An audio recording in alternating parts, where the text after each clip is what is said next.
All the way to Greece and Rome students. Thank you guys for coming in for our last day of notes today. It's kind of exciting.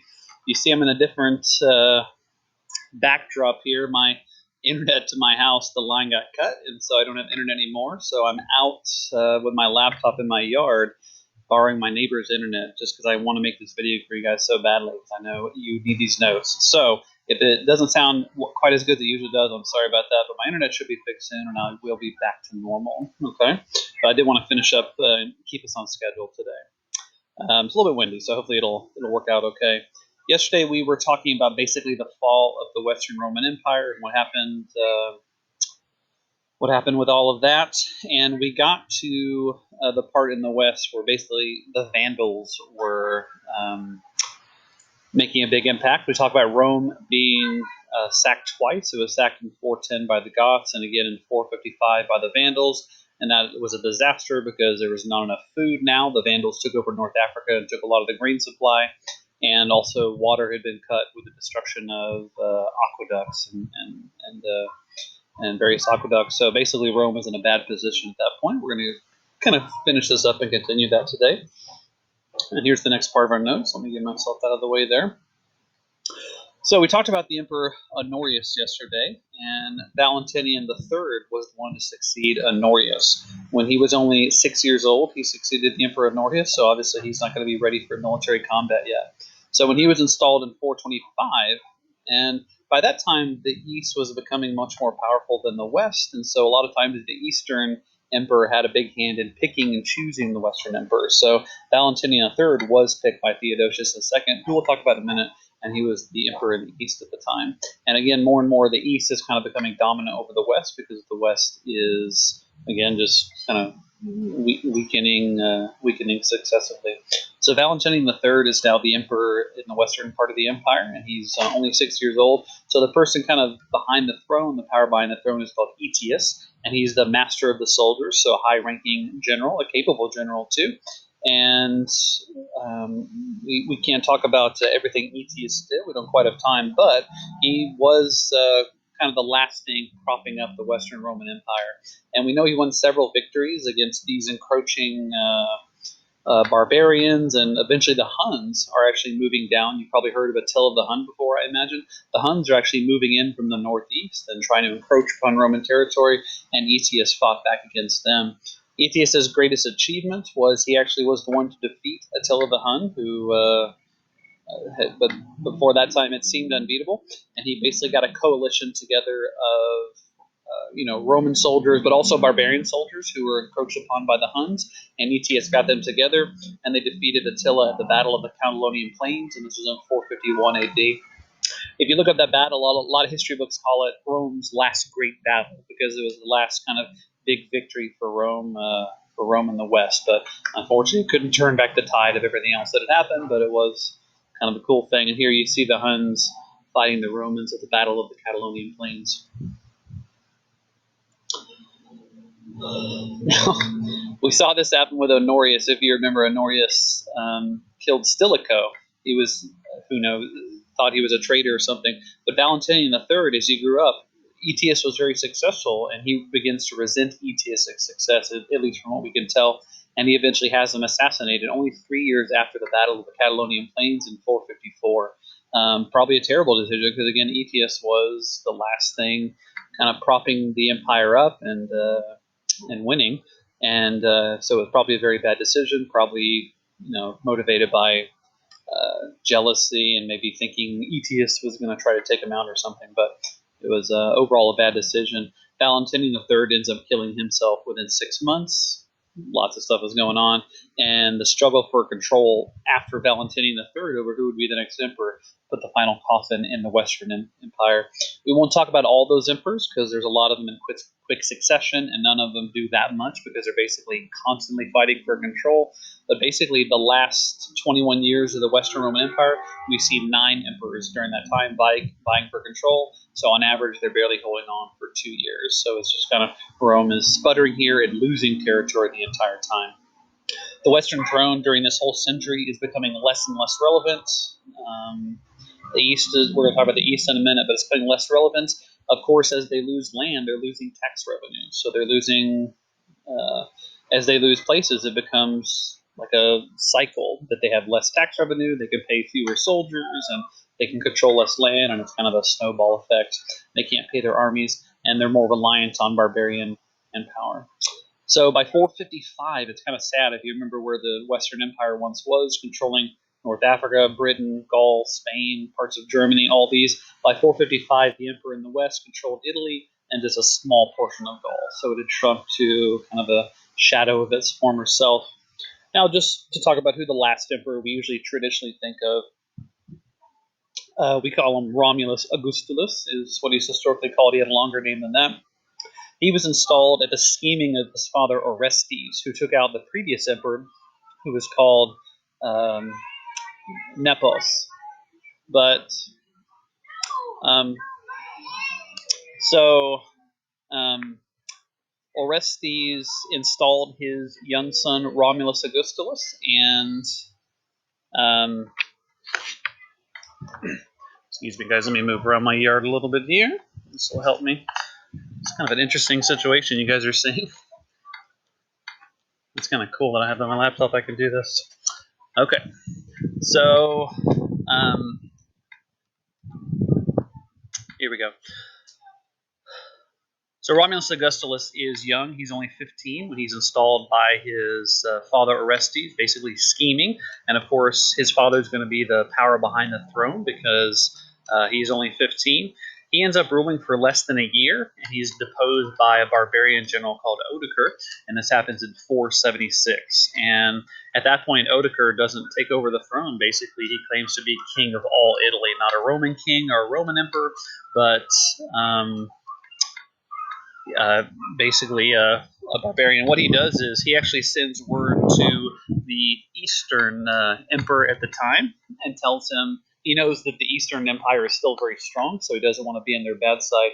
And so he sends word to the Eastern Roman Emperor that he'll basically hold Italy in his stead. That emperor was called Zeno. We'll talk about him in just a minute. And this is basically what we usually consider the downfall of the Western Roman Empire in 476. Now, it's important to note that this year is kind of agreed upon by historians, but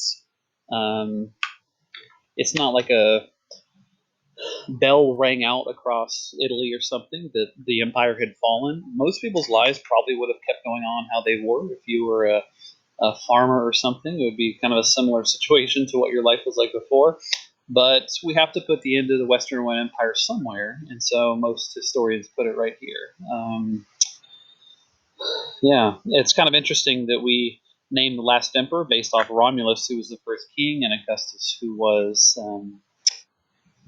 the, of course, first emperor. So that's the year 476. Now, what happens to Romulus Augustulus? He's actually seen as such a little threat by Odoacer that he is allowed to retire and move south and basically live out his life because he's not considered a threat at the time. But Odoacer continues to rule Italy for some time under the auspices of the Eastern Emperor Zeno, who we'll talk about in just a minute. So it's a bit of a sputter. Let's see what's happening in the East at the time. Here we go. Now, during when all this is happening, again, the East is much more stable, much more successful. We last in the East talked about Arcadius, who was one of Theodosius' sons. He had been a weak emperor, and when he died in 408, he was succeeded by his son, who we call Theodosius II, who was only age 7 at the time. So he had to have some help growing up, although Theodosius had a very long reign.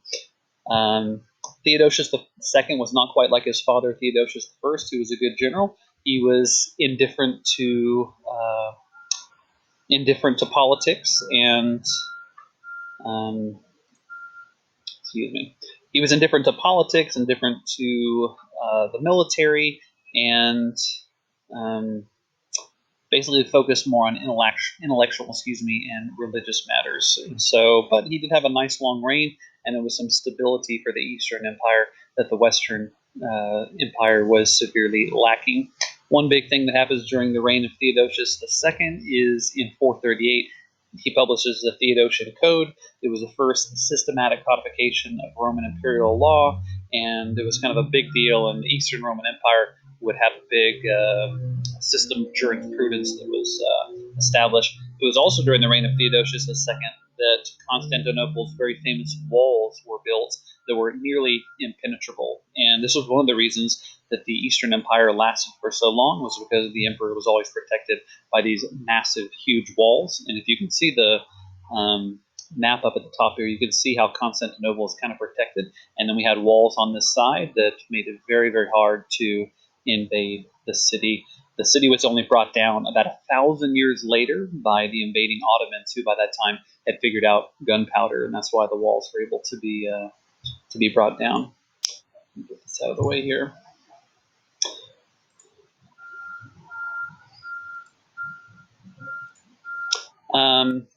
Okay. We mentioned Theodosius II had a nice long reign. He had good luck with stable relations with the Persians. During his reign, he paid an annual tribute to Attila rather than fighting against Attila. We think he gave him around 2,000 pounds of gold a year rather than fighting against the Huns. Maybe a smart thing because the Huns were so vicious at this time. And Theodosius eventually died in 450. Again, long 42-year reign, succeeded by the retired general Marcian. Marcian stopped the payments to the Huns, after the death of Attila. We know that Attila was defeated at the Battle of the Catalonian Plains, we mentioned. Now, Marcian, after his reign, he was succeeded in the east. We're just doing a quick catch up on the east here because we can't go deep into Eastern Roman history, but just to catch us up, Marcian was succeeded by an army officer called Leo, and Leo married his daughter Ariadne to an Isaurian general who was another people from that area, and his name was Zeno, basically for his military support, or sorry, political support, but he was a general, so he had that military backing. Leo was succeeded by his son Leo II in 474, but Leo II was not strong and only ruled for about 10 months. Leo II's father, Zeno, had been declared co-Augustus during that time and continued on as Augustus. So it's Zeno who is the emperor when the Western Roman Empire falls in 476, and he's the one that Odoacer actually sends a message to, telling him basically, I am going to rule Italy in your power. So it's important to note that the Western Roman Empire at certain times is controlled again by the Eastern Empire. So it's not like Rome just completely went away, but later on, things do tend to go back and forth. Sometimes it's controlled by barbarians.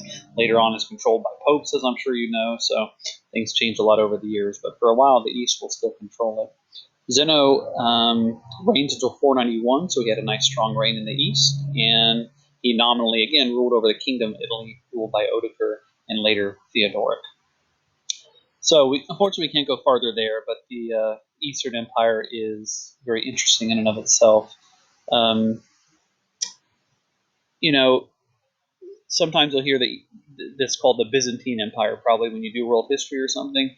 They didn't call themselves that. They called themselves Roman. They still called themselves the Roman Empire, even in the East, for a long time after this, for almost 1,000 years. But in history, we hear them called the Byzantine Empire just to kind of simplistically separate them from the Roman, from the traditional Roman Empire of the West. But they did consider themselves Romans, and they kept a lot of the trappings of the Roman imperial court and everything after this. So now that we consider Rome has fallen in the West, it's important to think back, why did this happen? I hope you're reading along in the book. There's a good discussion. This is one of the most talked about questions in history. Why did Rome fall? There's so many reasons. There's not one reason, but the book stresses that it was really impressive how long Rome held together such a huge empire. Once it grew to such a big extent, it held that together for over 600 years, which is massive when you think about the age of the United States, the technology they had. But at the end of the day, their falling came down to so many reasons. Part of it was just internal strife and not being able to control their own civil wars and whatnot. Part of it was the new barbarian forces who were more unified and figuring out new techniques to fight, like, of course, the Huns and the Goths and the Vandals we talked about. Part of it was not being able to break up the Goths and others who wanted to live within their empire. And part of it might even be natural things, like there were certain plagues and natural disasters that went on that weakened certain parts of the empire. So it's probably a combination of those things, but it is, like I said, just many, many books have been written on the subject of why exactly the Roman Empire fell. But is fascinating. I wish we had time to get into the Byzantine Empire, but of course we are almost out of time. Okay, so thank you guys for bearing with me today. It's kind of hard to do my notes outside, but I wanted to get them to you on time. And this is the last bit of the notes here. You should finish up the book today. The next couple of days we'll do some practice, practice things. Like I'll post something for you to practice, and then Friday will be our test on chapters 13 and 14. Make sure to send me a message if you need any help or anything, and I'll be around. And I hope you guys are doing awesome. And I look forward to talking to you very soon.